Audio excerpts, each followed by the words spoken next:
It's a huge night here at Celtic Park with Bundesliga giants Bayern Munich in town. Brendan Rodgers' side reached this stage of the tournament with a game to spare, while Bayern Munich are among the favourites. Celtic got a huge boost this week when Daizen Maeda was deemed available for the game. His 2-match suspension was down to 1, and he of course served that against Aston Villa.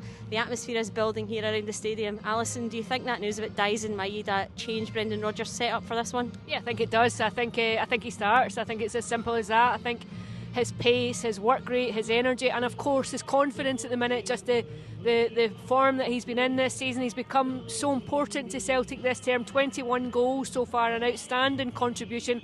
But I just think too, his overall ethic within a game of tracking back, working hard, I think it makes him an obvious starter for tonight's game, as we'll see however when the teams come out. But yeah, I think it does alter the complexion of the starting lineup considerably.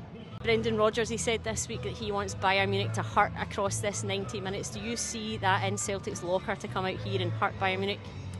I think realistically you have to say it's a tough ask. I think of course that's a desire, of course that's a plan before you go into it. You want to make it as awkward as possible in this game for as long as possible. Realistically though, I think you're playing against world class players. This is a team who have designs on going on and winning this competition. They're a club with huge Champions League, European pedigree across the board. I think that they have players who can hurt Celtic. I think it needs absolute concentration from Celtic. I also think you need a bit of luck too. You need to have the rub of the green if you're going to keep this tie alive and take it to Germany for next Tuesday night. And we know Bayern Munich are favourites for the tie and for the tournament, but they don't have a good away record in this campaign. They lost 3 of their 4 away games. Celtic collected 10 out of 12 points on their home turf here. Do you think, we know that stats are not always, they don't always give the whole story in football, but do you think that gives the players and the fans something to hold on to, that there could be an upset here tonight?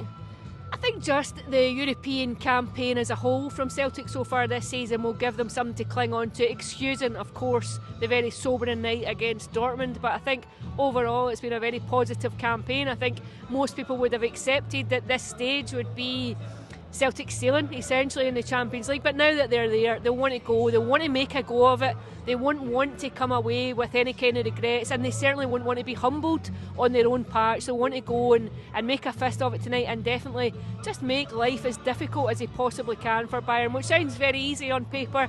I think the reality can be a bit different.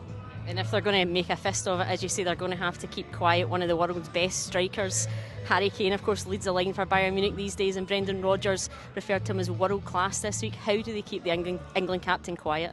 Yeah, I think that's $1 million question, isn't it? For there are managers all over Europe who've sat and contemplated that very question, and I think Brendan Rodgers is right. I think he is world class. I think you've seen that. I think his stats are absolutely phenomenal. I think he's a player who can seem to not have a huge involvement in the game, and then all of a sudden he scored a couple of quick goals. I think you saw it at Hampden when Scotland played against England, 2 late goals. But you have seen it repeatedly throughout his career. I think he's a formidable striker. I think, and of course he'll be hungry for silverware too. This is a striker who's still got something to prove in that sense. This is a team who will fancy themselves as going on and win it. I think Celtic might be hoping perhaps there's a bit of complacency there tonight ahead of this one, but I think if Celtic are to take anything, they just need so much to go in their favour, and keeping Harry Kane quiet is just one aspect of that tonight. Well, Celtic versus Bayern Munich kicks off here tonight at 8 p.m, and you can keep up to date with all the action across PLZ Soccer's social media channels.